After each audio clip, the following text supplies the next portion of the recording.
This week's Parsha is Parshas Devarim. Parshas Devarim begins the final lecture, the final speech of Moshe Rabbeinu, the leader of Klal Yisrael.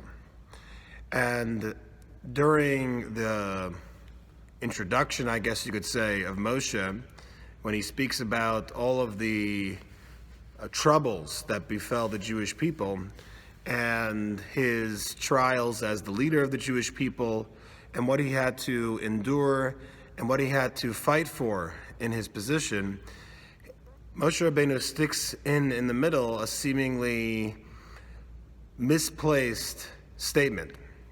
In the middle it says that a judge, if there be a judge should not recognize one person over the other, whether it be because of the person's destitute circumstances or because of the opposite, let's say because of his position of influence, that a judge would show favoritism for that reason. So the Torah says that you're not allowed to do that.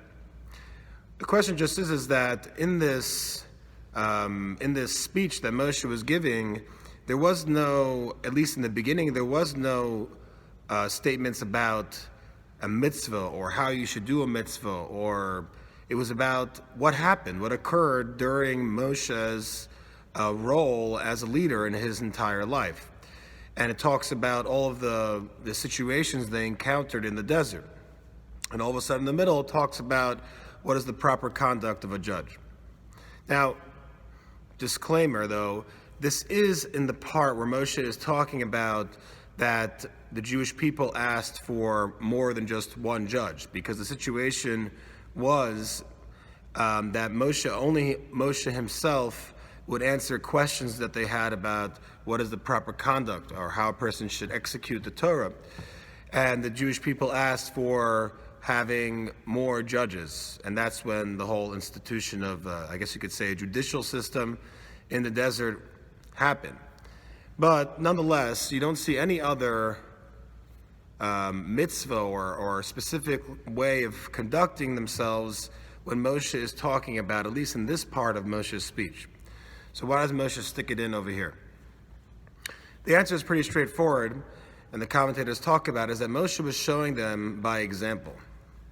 Even though, yes, this may have not been the most perfect point in time to say this, but since Moshe was talking about his personal experiences, about how the Jewish people had faltered, and nonetheless Moshe stood them up, and that Moshe related to them in an individual way, saying that a judge cannot recognize one person over the other was perfect over here, because it was showing them that this is the way Moshe lived his life.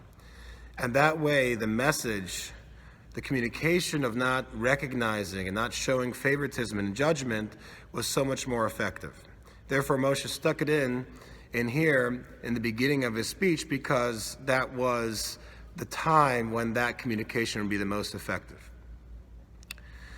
Also, when the Torah talks about judges in this week's parsha, it says that the reason why we shouldn't show favoritism is because ki le'elokim hamishpat, because to God alone is judgment. The question is that if the purpose of judges is to judge, how can you tell me that the reason why you can't show favoritism is because God is the judge? Well, if God is the judge, why are we judging? How do we resolve the contradiction of saying that to God is judgment, not to us, and the statement that we should judge? We were commanded by God to judge. The judicial system is not a creation where God was not a part. God commanded us to create this judicial system. And nonetheless, when it says that you shouldn't show favoritism, the reason why is because Hashem is the judge. Well, if Hashem is the judge, why are we judging? That is the question for this week. Have a good Shabbos.